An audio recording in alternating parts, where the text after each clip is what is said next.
You have been asking me to check out the Evolving Weapons add-on created by Snail Studios. The add-on will cost you 830 Minecraft coins. That's £4.19. This add-on is $5. According to the creators, not only does this introduce 18 new weapons, there are in fact new ores that can spawn in your world. There is also going to be a ton of armor sets you're able to make, with the file size of this add-on coming in at 9 megabytes. I took a screenshot of this because it only pops up once when you have this enabled in a new or pre-existing world. It says ore generation disclaimer.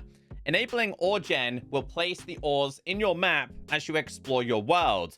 We suggest walking around any builds you don't want ore gen interfering with at all before enabling. When you finish walking around, don't forget to craft the settings item with dirt to enable the generation. Thanks for playing. I don't think that's too much of a problem for a brand new world, but for pre-existing ones, especially if you've built underground, I would recommend doing a little bit of exploring. Now, once this is enabled and you have this on, you'll be given a tutorial book. However, in my opinion, the order it starts to explain things isn't the correct order. So I went ahead and set up this world in the order I think they should be teaching you. The first one is the settings one. It's made with dirt. Go ahead and grab yourself 8 of these, open up a crafting table, and it just goes all around the outsides, or you can use the craftable items. If you want to make yourself one of these as well, it's done with 4 dirt. Now, once you have this, you only need it once. Tap on it, tap on enable ore generation, and hit submit. Now, just wait a little bit of time, but as you start to do some exploring, we have some new ores that can naturally be found in your world. Here is the ore list and where to mine. The ice and lightning ore can be found in the overworld between -10 and -64. Vampire and soul ore are found in the nether between 10 and 40. Rainbow and jade ore are found in the end between 20 and 40. Now, I am going to go ahead and see how the generation works in this world, but I'm also curious if fortune is going to work. Okay, so you can't actually fortune these. It doesn't necessarily give you the item, and I believe it has to go inside of a furnace. I'm guessing it also means a blast furnace as well. So yeah, this is going to need to be smelted, making it quite a rare, kind of rare item that you need to find. Obviously, once smelted, you'll be given the ice chunks, and I'm guessing this is going to be the exact same for every single ore that is available inside of this. These two being obviously the overworld ones.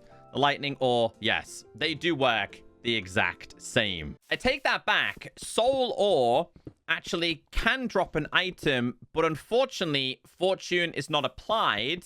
This one is also going to be the other nether related one, which is vampire ore, which I'm guessing once again needs to go inside of here. So that does not go inside of there. Interesting.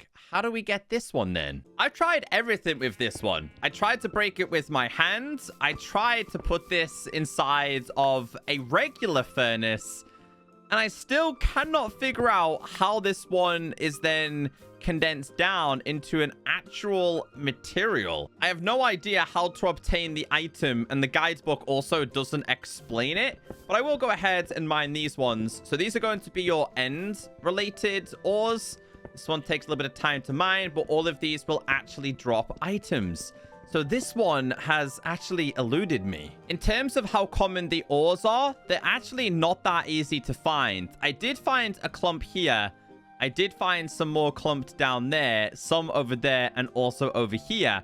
But they do not seem to spawn very frequently, and I haven't actually managed to find too many exposed inside of caves. So they are going to be quite a rare item for you to find. But you can see here, as we do more exploring, they kind of start to load in. So this is something that you are going to have to dig for. Seems to be the exact same for the nether-based ores. You are going to have to do some digging for these. However, these do seem to be spawning a little bit more frequently compared to the overworld ores. Actually, on this occasion, inside of the nether, I did find some of these ores actually slightly exposed. So yeah, these are not going to be too difficult to find. You're just going to have to do some exploring. And if you're wondering if the nether-based ores can be found on the main island, the answer to this is yes. The more you do some exploring, the more that these are actually going to generate. So let's just wait. There you go. They just start generating in front of your eyes. Now we move on to new types of sticks that you're going to need. You can craft yourself a diamond stick, an iron ingot stick,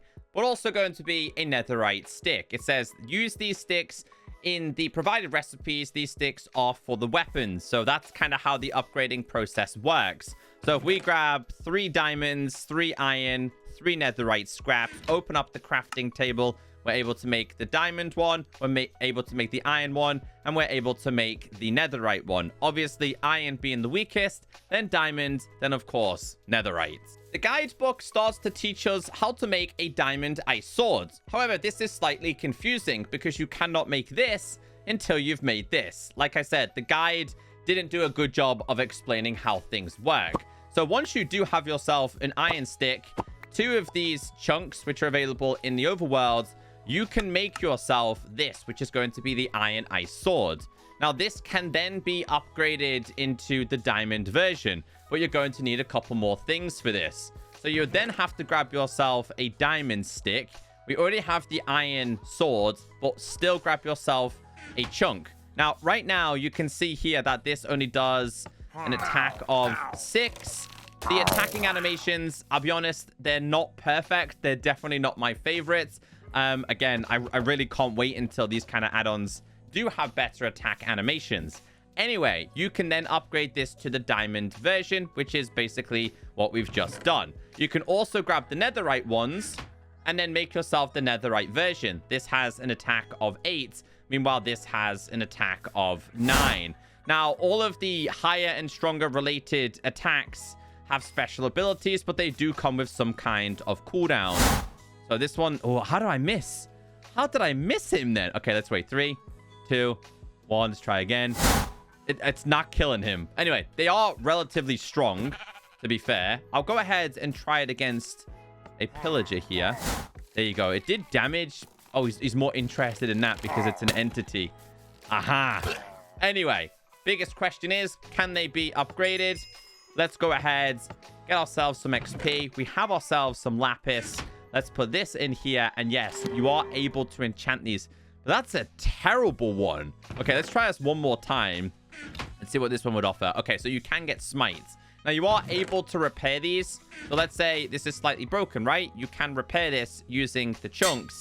It's now back to normal. Now, in third person, there's no problem with the attacks. They actually look really good in third person. A lot of these weapons are actually insane. It's just the attacking animation in first person. And that's the reason why I haven't necessarily been too interested in weapon add-ons. I kind of like the balance on how rare these items are. If you do have plenty of the ice chunks, you are able to make yourself some armor. Now, this is going to be the same for all of the ores. So we can make ourselves the iron boots. We can make ourselves the leggings. We can make ourselves the chest plates. And we can make ourselves the helmet. Let's see what this looks like on a player. Okay, that's actually really cool. Okay, so they don't come by default with any special abilities. So let's double check if they can also be enchanted. And the answer is yes. They just act like regular armor. Let's put this on an armor stand because that's what I would do. I would use them for collection purposes. I'm not going to go through all of the recipes because they do work very similar to what I've just showed you. But if you go inside of here and type in sword and then tap on all, you can see everything that is available. And it shows you the recipes. So they're all very similar. Starting off with where's the basic one, for example? Starting off with a basic one, then you have to go ahead and, of course, add another one. And then you have to go ahead and add another one, right? I think you guys understand how that works. So this one right here is going to be the Iron Lightning Sword. I don't think by default this does anything special. Takes a couple of hits to get a kill. Next one's going to be the Rainbow Sword. This is the iron version, which is also attack of 6.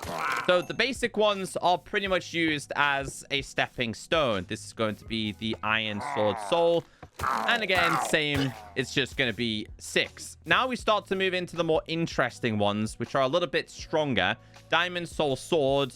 We have this one right here, which is the Lightning Sword. And this one right here, which is going to be the Rainbow Sword. I think they all have the same attack. They do. The 1, 2. 2 attacks should be enough for this one. And same for this one. Right. Oh, that one took a little bit longer. And then we start to get into the bigger related weapons, which is this one, which is the Lightning Sword. Does it summon lightning, this one? It does. Still not enough to kill him in one hit, though, with the lightning attack. Let's see. This has an attack of 9. So 1, 2 is plenty. Let's try. How far away? Let's try it again. This has a cooldown. It's hard to be really accurate with these ones. I mean, if you want to get yourself some cooked food, you could do that. Now, the other ones we have here are going to be the Soul Sword.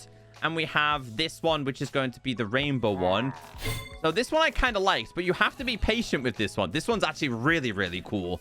So you have to wait. I think it's a total of 20 seconds. And in doing so, it will cause an explosion. But again, not enough to kill him. Oh, you end up with like a protector. That's really cool. It's like a soul lord. If you attack them, do they attack back? They don't. I wonder if they despawn after a while as well. Okay, they don't drop anything, but at least you've got these guys protecting you. You can't spam them either.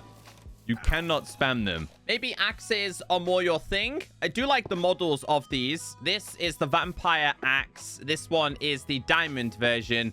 And this one is the netherite. So obviously netherite is the strongest in all of these. Regular attack there. Let's try this one.